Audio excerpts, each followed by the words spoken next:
and walk through some new Ubix functionality, some updates that are in the system. Probably good to do that every couple of months because there's some new things that have been added. So if you have questions, please raise your hand and or send me a note within the question section. We'll make sure to get to them. And when we get to the event management training, I'm going to pull up the how-to guide. This link will be sent out along with a copy of this recording. So owners and managers, those of you that were on the call last week, I will have that recording along with what we do today. Again, today is specifically going to be for salespeople. All right, well, let's get rocking and rolling. So we're going to go back, just review our life cycle stages and where we are with everything. Remember this, we're from the lead to prospect, we've already covered it, so now we are in the prospect to buyer. So I usually use this as a red, yellow, green. Obviously, this is our ultimate goal, and what we're trying to figure out is now those prospects that are in front of us, those that are ready, willing, and able, we're trying to figure out is which ones are going to buy and which ones aren't going to buy. So the initial consultation is really your vetting process. Very, very important to do this correctly in order to either get the sale or to figure out who is not your buyer, because remember, it's all about a return on energy. So as we look at the prospect to buyer process, we have step number 1 is the initial consultation, which we're on right now. Step number 2 is a home site reservation and preliminary pricing. We're going to come back to our needs, wants, and wish list. We will get into that in May on the deposit process. And then step number 3 is, of course, getting people into a buyer. And some of you that means getting a plan deposit. Some of you that means getting a purchase agreement. We'll focus on both of those. So going back to the initial consultation, what we have covered so far is number 1 part of this meeting is, would you consider hiring us? So that's the first 20 minutes of understanding what the hot buttons are, going through the needs analysis, looking at design, pricing, process, bidding versus design build, new versus use, that sort of thing. And then we're looking at reviewing needs, wants, and wishes. So they say, yes, I would consider hiring you. We're going to go through their needs, wants, and wishes that they have filled out prior to this. That was part of your send ahead. Make sure you have that done. Once that send ahead has been completed, the needs, wants, and wishes have been completed, then we're going to go into our educational walkthrough, which is what we're focusing on today. And then as a bullet point down here, remember we are taking notes for preliminary pricing and specs. Now a couple of thoughts before we jump into this. One is pricing. We always want to make sure that we stay vague on pricing at this point. So never quote a firm, hard, fast price, because if you do that, you are making assumptions. If you make assumptions, they're normally wrong and you're going to lose the deal. So we want to make sure that we speak in ranges here, in ranges. So the home ranges from 200 to 250 depending on blank, blank, blank, and blank. That's why we're doing this process, is to get their feedback and find out what's important to them. We'll also take the information they put on the needs, wants, and wish list, and of course some of that may or may not be in the model home or in our photo gallery. And so we'll be able to confirm those things as well.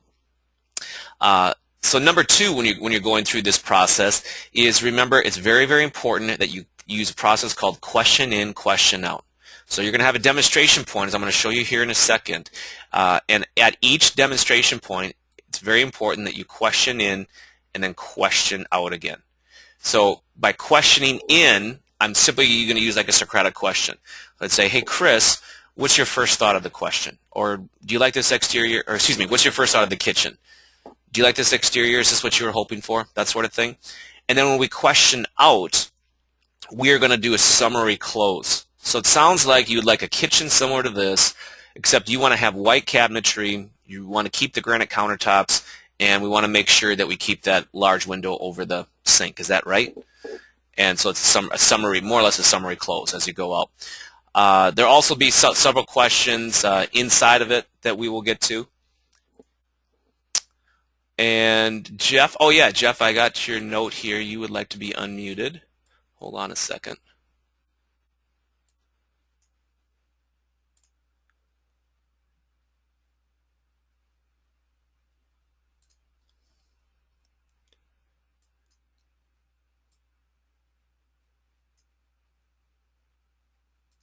Yeah, go ahead, Jeff.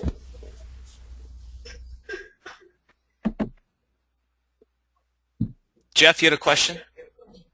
No, I'm good. Thank you. Oh, you are? Okay. All right. No problem. Okay. And then once we get once we get to the question in, question out process, again, we're going to summarize all of the different steps that we've gone through for the overview or for the educational walkthrough. And then we're going to schedule the meeting for the home site reservation. Now, for those of you that build scattered lot, your meeting will simply be to probably go look at their home site if they have a home site, and if they don't have a home site, we need to make sure that we find them one. Very, very important is not to present final pricing until you have walked a home site and gotten a home site reservation, or have identified their home site and any additional costs that go with it. So I guess what the bottom line I'm trying to say is that take this somewhat slow, make sure you're very thorough with your analysis, and once the analysis has been completed, don't rush to present your pricing. Make sure you get some sort of a commitment in the form of either a home site reservation, preliminary plan deposit, scope and range deposit, some sort of check that they can get you. And Aaron, I see that you are on probably with Eric, so I'm going to unmute you here. Hey, Aaron. Is this Aaron or Eric? Oh, it's Aaron Garner. Sorry, wrong Aaron. I'm waiting for one other person to jump on here. All right, so let's run through and look at this.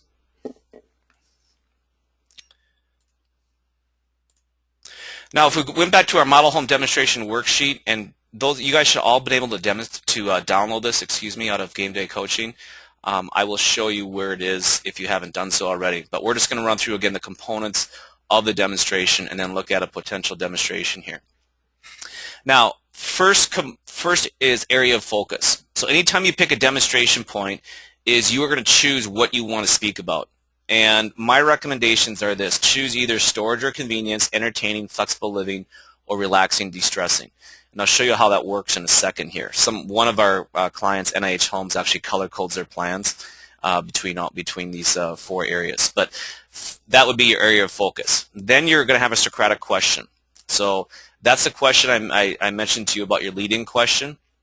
So you're trying to figure out do you like what you see or do you not like what you see? So what's your first thought when you look at this kitchen, or how does this kitchen feel to you? The feature list. You're typically going to have somewhere between 3 to 5 features at each demonstration point. You might only have 1, but 3 to 5 things you want to talk about each demonstration point. And then remember, you have a design statement. A design statement. So the design statement is something to do with why you designed the space or the motif the way that you did. So what was the thought behind it? So in other words, this kitchen island was designed to not only accommodate cooking, but also where you can seat 4 people comfortably and eat. Included feature. Again, this is things that maybe you are doing. This could be a product you are including. This could be a construction technique that you are doing in all of your homes. And this is, again, a slow approach to building value about what they're getting. The involvement question, remember, you're going to be somewhat limited on these. This is a question that the client cannot answer, or your prospect cannot answer, unless they are emotionally already owning the home. Alternative choice, very simple. We include oak as a millwork, but a lot of people also prefer alder. Which would you prefer? Alternative choice is a great way to be able to option people up with not making them feel like they are being nickel and dime. The minor close, again, is what we're going to ask before we move to the next site, or excuse me, the next demonstration point. So the minor close would be something like, let me make a note of that if they tell you there's something they do or don't like. And then, again, it sounds like you want a kitchen like this with these changes. Is that accurate? So I'm questioning in and I'm questioning out. Brand name products. Yes, if you have brand name products that are well known. As we mentioned a couple weeks ago, this would be, again, typically plumbing fixtures, appliances. Sometimes, those of you that are using Hardy Plank. But if there's a well-known brand name in your marketplace, it's good to point that out. And then discovery zones. Discovery zones are very important in that this involves kinesthetic learning. So most of us don't incorporate kinesthetic learning. What you have to know, again, is how adults learn. 45% learn by seeing. So that's thus the importance of having a model home and or visuals on your tablet. 45% learn by doing. That's what kinesthetic learning does. So as an example here, let's say you have a walk-in pantry in the kitchen. Instead of you opening up the pantry door, you ask your prospect to open it up.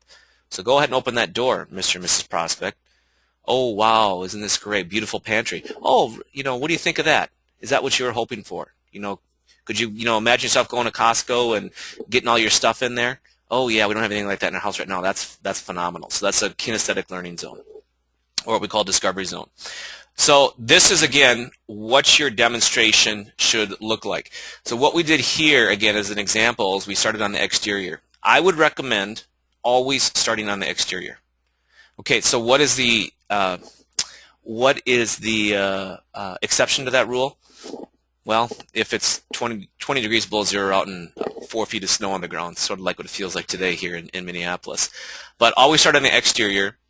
And again, most of us skip the exterior completely. But if we look at cost-wise, the exterior oftentimes has some of the highest cost per square foot because of all the masonry and garages and everything that we're putting on. So always on the exterior. And remember, when you're picking your demonstration points, you want to be standing in the sight lines that are most favorable. So if you're on a tablet, obviously the picture you take on your tablet or your professional photographer takes is going to have the best possible sight line of that room. So it's already done for you. If you are actually in the model home, you need to determine where that is. And keep in mind, you're going to be leading the demonstration, so it's important that you understand your prospect's going to follow you and they will stop approximately 3 feet from wherever you stop. So you want to stop 3 feet ahead or to the side or wherever of your demonstration point is. So in this example, again, we're standing on the sidewalk off the garage corner of the home. The area of focus is relaxing and distressing. Why? Because we're going to talk about a front porch. So here are our features in the home. We've got shutters on the home, we've got some flower boxes, we've got a front porch, we've got some siding that we're going to discuss, and then the driveway material. So SQ, remember, is our Socratic question. We're questioning in. So what's your first impressions of the exterior of this home, Yvonne? Design statement. Our customers tell us they really love the Americana feel. Now, if you have a specific motif that you're going after for your exteriors, make sure you discuss it. If you don't have a specific motif, if it's just a straight traditional or craftsman or whatever, just make something up, but make it sound like you really know what you're talking about. Remember, you need to fake it here a little bit until you make it. So customers tell us they love the Americana feel, shutters, flower boxes, and front porch. Again, that's all the features we're pointing out. Really give this home an inviting look, don't they? This is, remember, a tie-down question.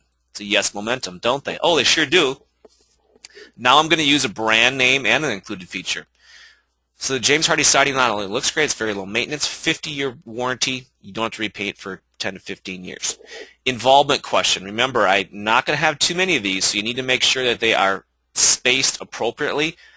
Exteriors are a great place when you're talking about the front porches, especially if you have a principal-oriented buyers. That is, they're very interested in having an interactive neighborhood. The home is all about the family and community. And so, having a front porch where they can envision themselves watching kids play in the neighborhood is very powerful. The alternative choice, asphalt versus concrete. So asphalt's included, but some people like concrete. What would you prefer? And then my minor close. So is this the type of home or like a look you like to have in your new home? Type of look you like to have in your new home? Yes or no? And then we've got brand name is James Hardie. We have no discovery zone because we're standing out in the front yard. There is none here. So that's more or less how it works. Now, I'd had a couple of people, let's see. I don't know if Eric and Aaron are on yet. Brian is here.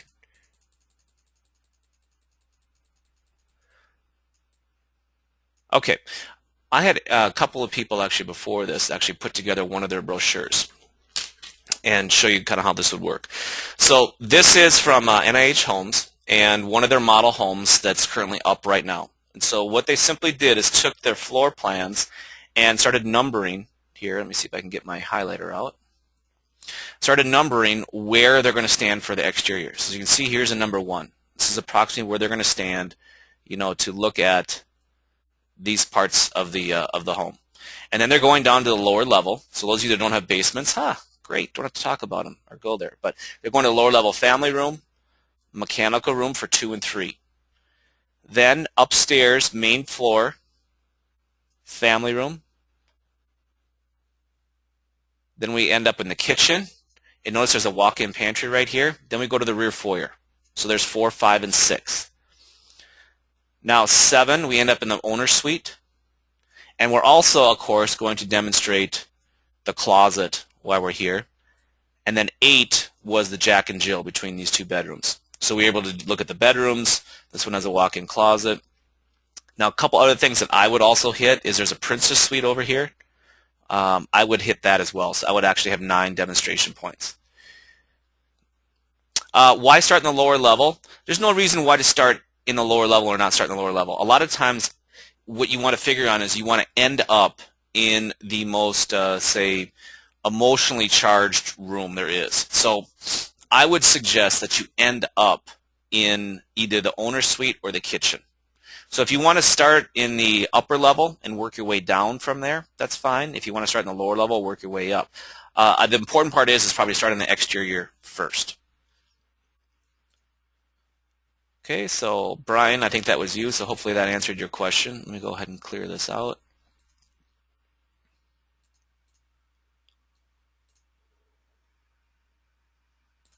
Okay, so what these guys did then is on the second page is actually put together some demonstration points. This isn't 100% complete yet, but it gives you an idea of what you need to do.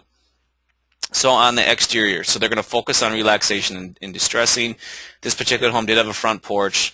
It also has James Hardy siding, so they just copied kind of what I had done here, and then we'll discuss some of the driveway things as well. Now going back, and again, if I look at this as well, the other thing I would talk about, again, just from a motif facade, is I know NIH does this thing that I think they call it the witch's hat. You see the kind of the little angles here on the soffits. I would definitely discuss that because that's a very unique look for the homes that they build as far as their competitors go. A lot of homes do not have that, so I would add that to the exterior. Lower level, so they're going now to number 2, which is right here, and there's a wet bar over here that look like and a fireplace that they're going to talk about. So feature is wet bar. I would also, again, discuss the walkout. There is a walkout door here. And I would discuss the fireplace. So this is a great involvement question area as well because it's really a nice setup for entertaining. So can you imagine yourself entertaining this space, or can you imagine throwing in a movie here on a Saturday night, or having the kids over, whatever it is, whatever is important to your particular prospects. So then we go back up to the main level, or excuse me, I missed the utility room. Area of focus, storage and convenience. So we're in here, and now we can, I don't know if there's shelving built here, but they can talk about storage and convenience. I'd also would probably talked about safety and comfort, you know, as it related to some of the mechanicals and high efficiency furnaces, zone heating, that sort of thing, if you have that. And I believe this model has zone heating on all 3 floors. So now we're going to go back to the main level, to the great room. So area of focus, again, is relaxation and de-stressing. The features they're talking about is fireplace and the built-in for the TV. So let's take a look at that. So here's number 4. So we'll be discussing these built-ins, relaxing, entertaining. You see the yellow here is for entertaining. And I'm also going to discuss, I mean, me personally, I'm also going to discuss the openness to the other rooms. So again, a lot of people that are coming from an older home, they may not have where the dining room, dinette, great room, and kitchen are, you know, including the foyer area, all open. So it works great from entertaining, not only from just a extended family, but also if you're going to have friends, clients, that sort of thing, over to a home like this. So that's number 4. Now we're going over to number 5 in the kitchen here. And see, this is kind of interesting where they put their spot. So they're next to the pantry, which is great because that's a discovery zone. So now I'm going to ask the client to open that up. I also know that where the stove is, which is right here, there is some drawers, I want to say some spice racks or things like that, or some roll-out drawers, you know. So I'm going to want to make sure that the prospect opens all of those. And then I'm right next to the island as well. So you can see this island on 2 sides. I've got an overhang, so I could probably pretty easily fit 4 chairs there. So it gives me a great vantage point for demonstrating. Plus, if I look at the sight lines, I can see outside through this window, and I can see all the way back through the openness here to the great room. So this is a pretty good spot to stop. Next, I'm gonna go right over to the rear foyer, which is right here. So I'm gonna scroll down and see what they had for the rear foyer. So mudroom. First of all, that's a negative word. Don't use mudroom. Call it a rear foyer. So the area of focus is flexible living. I would question that. I think the rear foyer, when you come back here, it's probably more for storage and convenience. So what I'm going to focus on is the drop station, which is great. So a drop station or discovery zone, that's simply a little bench that you would put an outlet on. And I know one thing the NIH does is they actually put a recycling center back there too. So if you think about it, when you come home with your mail, you're taking your junk mail, whatever, and you can throw it in the recycling area. If you have garbage from your car or whatever, you want to just drop it in that zone. Or if kids have stuff in their hands, you can drop them right in the garbage there. I know they have a drawer where they have an outlet right in the drawer where you can charge cell phones and that sort of thing. I also know that they have mail slots and things on there for this discovery zone. Excuse me, for this drop station. The bench is going to be for storage and convenience. So I've got a nice bench, hooks for coats. I've got little cubby slots for hats, coats, mittens, boots, shoes, that sort of thing. Now, number 7, I'm moving to the upper level to the master suite. Okay, so here's a note to you. I would recommend not doing this 7th. I would do this last. Because again, the owner suite or the kitchen are probably the 2 most important homes in the room. So make a note for yourself is to hit that last. Why? Because I want the motion to be at its peak when I get to the end, because I'm going to be closing for the next appointment. So my area of focus here for the master suite was relaxation and de-stressing. Okay, so let's just look at where they're going to stand. They kind of had us in the middle room here, and I think this is a nice idea because I want to be able to see probably into the master bathroom. I also would have this nice view going out the windows, and I've got a double door entry. So I've got a sight line going back into the hall again. So this is probably a real nice spot to stand. So I'm going to talk about distressing. I'm not sure how the furniture layout works. They may have a chair over here or something where I have a little reading area, but this is going to be the getaway area. And Yvonne, I know for your higher end homes, a lot of times you guys might be putting wet bars, sometimes a second laundry, even exercise rooms, off of owner suites. And so it truly is a relaxing, distressing sort of getaway area, which is why it's colored blue here on this map. Okay, now from here, I'm also going to walk people into the owner's bath, obviously. And some of the things I know that are done in here is in the separate stool area. A lot of times they will have like a little cabinet in the wall, a little slip-in cabinet that you can use for toiletries, magazine rack, what have you. There's a walk-in shower. I know a walk-in tiled shower here. I've got vanities.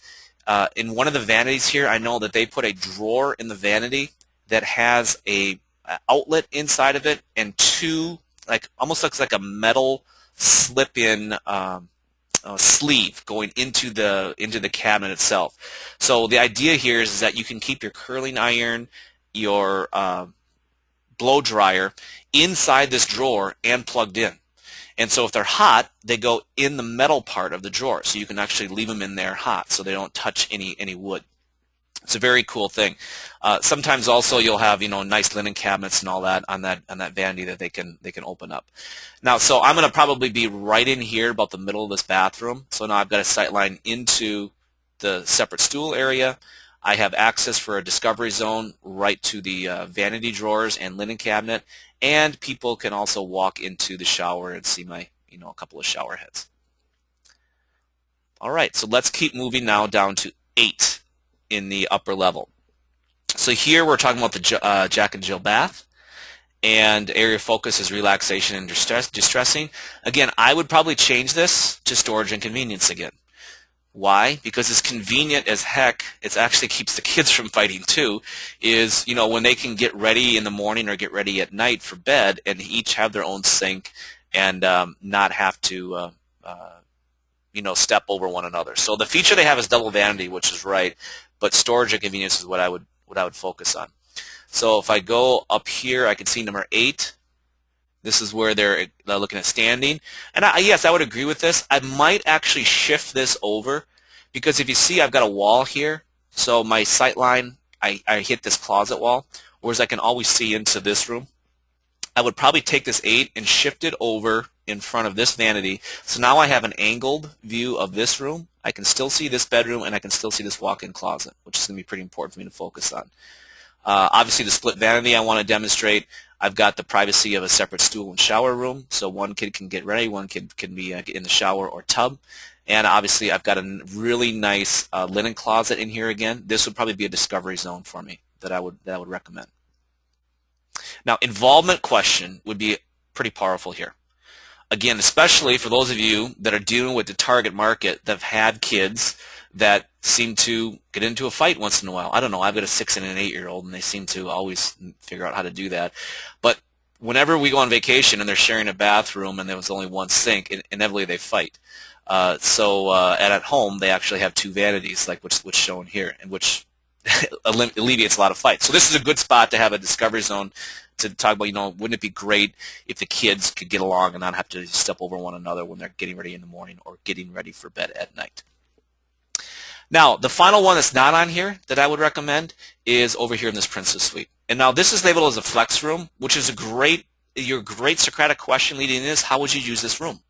So if you know they have 2 children already, then you can just ask them, how would you use this room? Well, would it be a second office? Could it be a craft room? Would you make it a guest suite, or maybe a combination thereof? Obviously, having the bathroom is another great discovery zone. Go ahead, walk in there. Check out the storage. It looks like we have a linen closet right here. We have a nice shower, pocket door there to kind of keep things clean in that area. And then the nice thing about this too is, of course, is not only is the design of this home, not only is the owner suite really secluded in one zone of the upper level, so is this Princess Suite. So if it is used as a guest room, there is some buffering here between the other kids' rooms and the owners. So that's more or less it for how you're gonna lay this out. Now, if we go back to the download for this demonstration, what I've done is I've created this this demonstration for you, or these sheets for you, where you can go ahead and you can put your location on here, again, where you're going to stand on the exterior, put your features, Socratic question, design statements, included features, involvement question, alternative choice, minor close, brand names, or discovery zone. You can jot those down on here. Now, note to self, you're not going to have tons of stuff to talk about at each location, so you may not have all these filled out. Also, for your involvement question, you're gonna limit those. So again, I would focus on an exterior for an involvement question, probably something to do around the bedroom or owner suite area, and also the kitchen, great room, dining, sort of entertaining area. I think those are probably some of the best spots. And if you have a lower level finish like this, that might be another place as well. The last part on this is where you can say rough out your floor plan, and you can sort of mark where you are going to stand. So, if again you do have a floor plan, go ahead and use what Aaron and Eric did for NIH, and just mark it on the floor plan, and then you can just attach these to it. But if you don't have a floor plan of your particular home, you can mark it out right here. Questions, thoughts on this model home demonstration? Go ahead and type them in right now, or raise your hand, and we will get to them.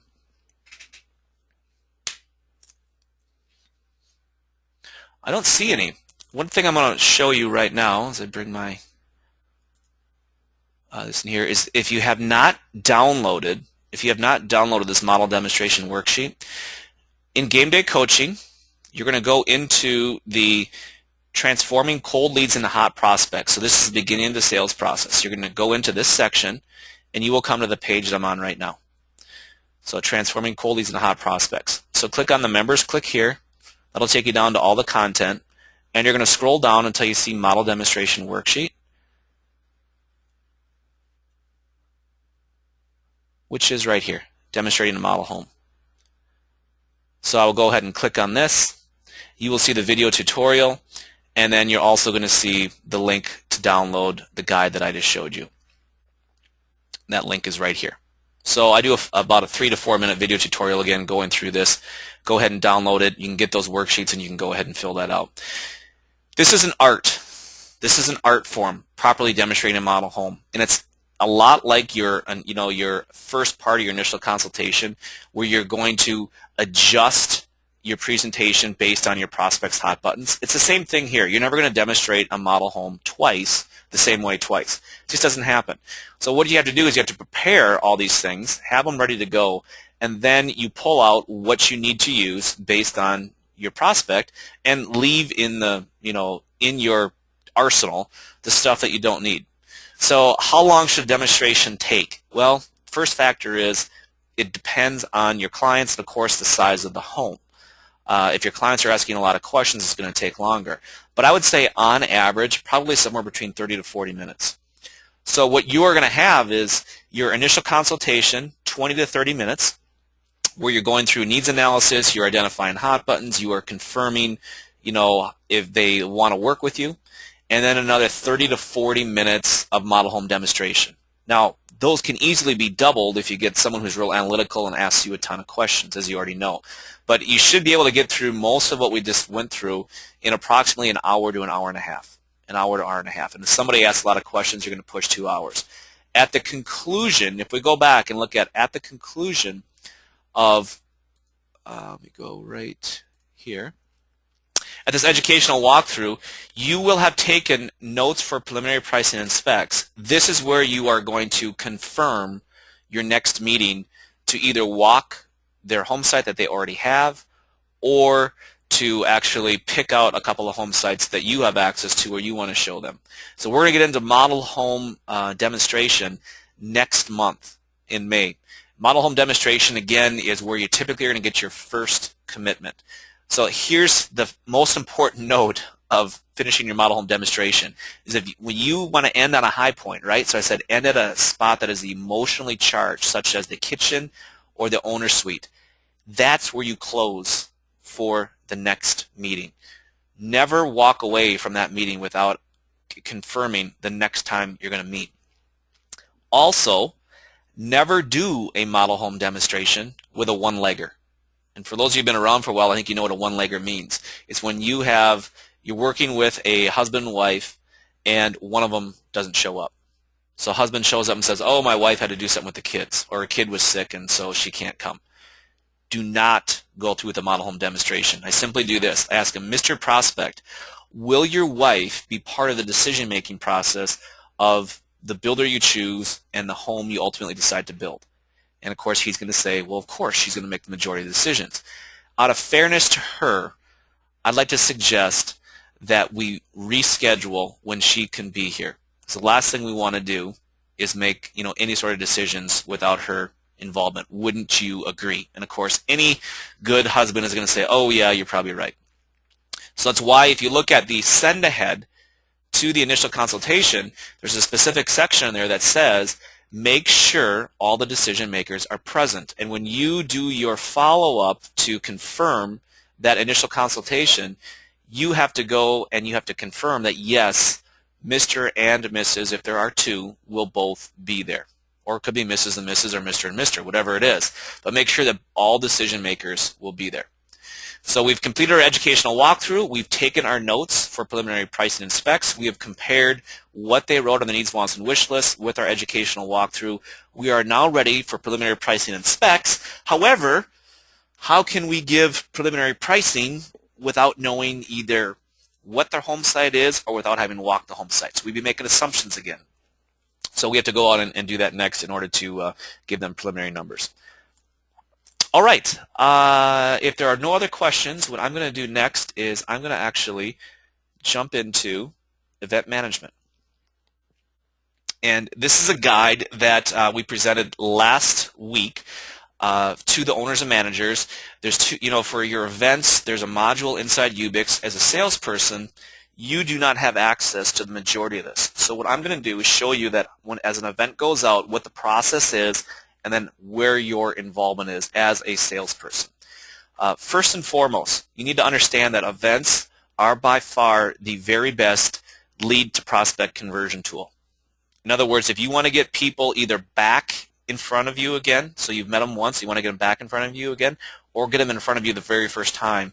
An event is the best way to do it. So as a salesperson, you should be not asking for, but demanding an event once per month. One event per month.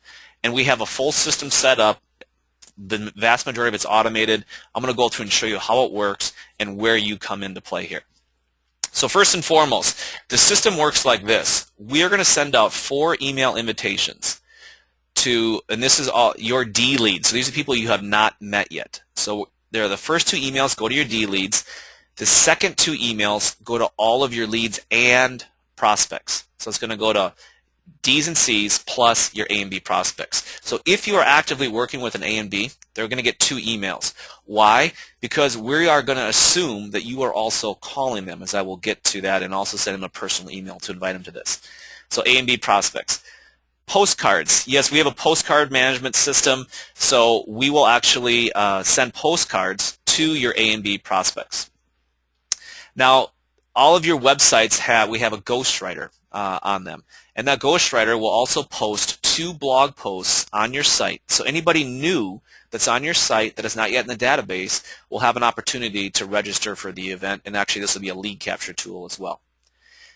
Now, pre-event. 3 days before the actual event, we are going to send everybody who has registered a reminder for the event, and we're going to ask them about what other information would you like to have us prepared so that when you come to the event, you make the most of your time. And I'll show you what that looks like. Then the day of the event, we're going to send out another reminder, and we'll also have a link to this more information survey. After the event, it's very, very important that you track who showed up at the event. So there's a way where you can go ahead, actually your owner or manager can print out everyone that is RSVP'd, and as they come into the event, you want to check off who showed up. And if you have any walk-ins, make sure that you get their name down, and we want to put them into what we call the enrollment, or the I think it's called the enrollment. But people that actually showed up, we can check off. And what will happen then is that we will automatically send them a thank you email. This is coming from you, this is from the salesperson. As long as they're assigned to you, it's coming from you. And that thank you email will have another survey on them. It says, hey, tell me what you thought of the house. Tell me what you thought of the remodeling project. That's number 6, center details. If you are already assigned to a lead and a prospect, all these event invitations are coming from you as the salesperson. So let's walk through this again and take a little closer look. What will happen here as part of the process is your owner or sales manager needs to submit the event 20 days in advance. So it's very, very important we have 20 days to promote the upcoming event. And I'm not going to get into this stuff because it doesn't affect you as a salesperson. This is some of the information they will submit. So 3 to 5 features and benefits of the home. That your sales manager or owner may be asking you to do this. So again, think of the design elements of the home, what's really cool about it, or the remodeling project. Maybe what's some cool products that are in there that people would like to see. But I would say focus on design and products, number 1 and number 2. If you want to throw square footage in there, or big garage, or whatever, go for it. But make it juicy. Okay, I'm going to walk through this, and now we're going to get to, all right, the pre-event process, so RSVPs. So what will happen now is that as people RSVP for the event, they will no longer receive the invitation emails. They go into a different bucket, the RSVP bucket. So everything on this page here in red is for you to consider. So first of all, someone that enrolls, you want to review the current registrations. In other words, you want to find out do they want a phone call or text reminder for the event, and you also want to be watching for who submitted a pre-event survey. Finally, if you have any A or B prospects that have not RSVP'd, you want to make sure that you are calling, texting, and or emailing them, as many as possible. So don't rely on just the email system. What you have to understand is that the open rate is approximately 25%. 25%. So in other words, we got to send 4 emails out just to get 1 opened on average. So you can't rely on just the emails. We'll send them postcards, we'll send them an email, but as you know, a phone call or personal text and or personal email is really what works the best. And Yvonne from Morningstar in Texas can attest to that. She will make sure she calls, of course, all the people she wants there, and she's been having events where they're pushing 40 or 50 people attending. So very, very successful. Now let's take a look at what that looks like in Ubix. So what I've done is I have pulled up the NIH Homes program here. And as a salesperson, where do you find this information? Number one, anytime somebody RSVPs for an event, you're going to get an email as long as they're assigned to you. And number two, if they fill out the pre-event survey, you will get an email on that as well. But let's just say you're in the system and you want to just double check on where things are with it. You're going to go into the action plan. So simply go over here to the actions, click on the action plan. And what I'm going to find now is, of course, all of your planned actions. So what I simply did is I went back in here and I found a couple of areas where some of these surveys came through. Right down here. Okay, so as you see here, here is a note where it says open model, pre-event, more information. So these are 3 different people that were going to attend an event that filled out that pre-event survey. So what I've done is I've gone ahead and you can click on any one of these names to go to Customer 101 and to get more information on it. So when you see this come through in your action plan, just click on the name. You're going to go into Customer 101. So here's Brian Grevenow. So this guy right now is just a D customer. And what we find out here is I'm going to go to References. I'm going to go down to Survey Responses. And you're going to see these pop up. So first of all, hard-coded and stored procedures. This is actually event registration. So this guy, yep, sign me up. How does he want to be reminded? Text. So if Brian is assigned to you, you're going to text him 24 or 48 hours prior to the events to remind him about the event coming up. And this is going to be at the Cedar Crest Model Home. Okay, so we've done that. Now, this guy also filled out a pre-event more information survey. So I'm going to go ahead and click on this, and I'm going to look at, okay, well, what does he want to know about? Well, so here's what the survey asks. Do you want to see more floor plans? He said, yep, I do. So guess what? At your event, you better make sure that you have some floor plans.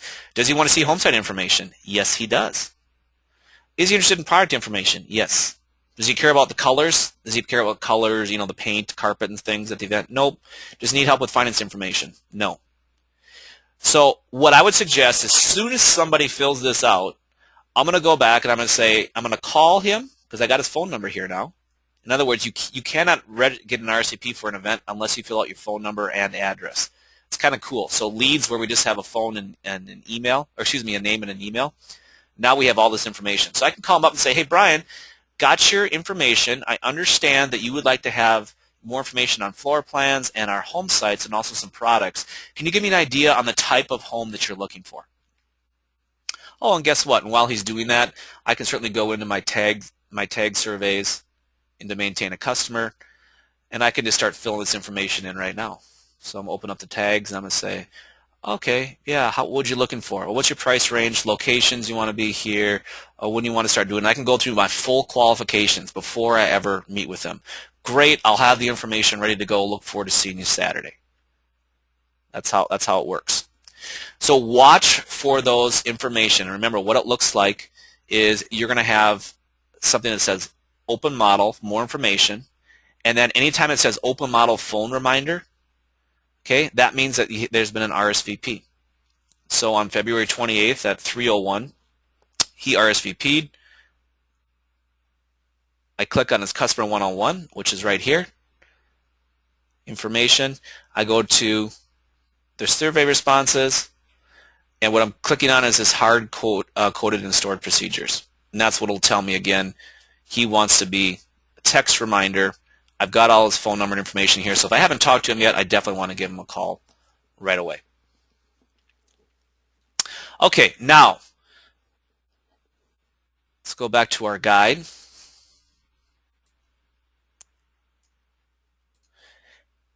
And so we have email, text, or call to confirm the registration. So once you get that registration, it could be a week out, it could be a day out. Make sure you get on them right away. Also, those that submitted that pre-event survey, you should call them to confirm the information that they want to see. And then finally, anybody that is an A or B prospect that you have not seen RSVP, get on the horn, call, text, and email, and invite them to the event. Make sure that they come to the event. All right, so now day of event process. What am I going to do when I'm there? Number one is if you are hosting the event, it's at your model home or your customer's home or what have you, your showroom. I like to do like a 1 in 10 for staffing. So if you have 20 people RSVP'd, you should probably make sure you've got 2 people there. So you may want to have your builder there with you. You may want to have your sales manager or somebody else to help you manage it. Food or drinks are not necessary. In fact, I would say they probably get in the way more than anything else. You want to make this as easy as possible, so don't worry about providing food or drinks. If you want to throw some bottles of water in the fridge, great. But especially if it's a pre-sold open house, don't have food. Registration, again, you want to have your owner or manager print out the enrollment report, everyone that's RSVP'd, and then just have guests check off as they arrive, and you want to have blank registrations ready for any walk-ins. Those walk-ins then you need to make sure at the end, the post-event, that they get entered into the system, and actually your owner or manager has to do that for you. The pre-event survey, again, make sure you identify the people who answer the survey questions. So here's the idea. What we find is that about 30% of the people that RSVP, so 3 out of 10, will actually fill out that survey. Those people are the most likely ones to buy from you because they're the most engaged. They're stepping up, raising their hand. Make sure you have identified who they are and you focus on talking to them at the event. The last thing you want to do is have a 3-hour event and spend 2 hours with one client. So get to the people that have filled out the pre-event survey. Most importantly, get to everybody. Your goal here is to set appointments, not go out and walk home sites or demonstrate the model home or demonstrate the home. It's just to get appointments. Now, more resources are actually on this guide too. I've got a whole thing on event management and game day coaching, so I put a link there for you. And then here's the post-event process. Again, we check out the people that attended and we put them into the system, and that's again something that your owner or manager has to do. I'm going to send out this recording along with this guide so you all can print this guide out. It walks you through step by step, pulling off these events. All the information you need is on here. I'm going to open it up for questions right now before we conclude this session. So please type in any questions or raise your hand, and I will make sure I get to them.